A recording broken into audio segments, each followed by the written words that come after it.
بہت زیادہ عزت و تعظیم و تکریم کے لائق میرے پیارے نبی صلی اللہ علیہ وآلہ وسلم کے پیارے غلاموں، جمعۃ المبارک کا دن ہے اور ماہ ربیع الاول ہے۔ سبحان اللہ۔ اور یہ وہ مہینہ ہے کہ جس کی ایک ایک گھڑی، جس کی ایک ایک ساتھ ہمیں نبی مکرم صلی اللہ تعالیٰ علیہ وسلم کی آمد کی یاد دلاتی ہے کہ اس مہینے کو یہ شرف نصیب ہے کہ غریبوں کے ماں باپ، مسکینوں کے مرجع، مونے سے بے کساں حضور نبی مکرم صلی اللہ علیہ وآلہ وسلم اس مہینے میں اس عرصہ گیتی کے اوپر تشریف فرما۔ سبحان اللہ، الحمدللہ۔ 12 ربیع الاول کو یہ شرف نصیب ہے کہ اس کی حسین ساعتوں میں حضور صلی اللہ تعالیٰ علیہ وسلم کی ولادت ہوئی، اور ہم ہر سال جب بھی وہ گھڑیاں آتی ہیں تو شکرانے کے طور پہ وہ دن مناتے ہیں۔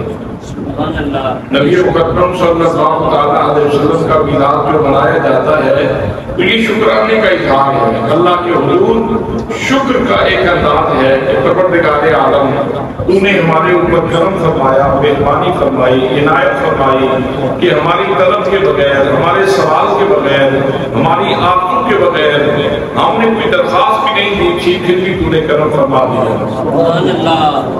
انبیاء اس طلب میں رہے کہ ان سے ملاقات ہو، انبیاء ان کی امت میں پیدا ہونے کے لیے دعائیں کرتے رہے، لیکن ہمیں بغیر طلب کے اللہ کریم نے اپنے محبوب صلی اللہ علیہ وسلم کا نام رحمت عطا فرمایا۔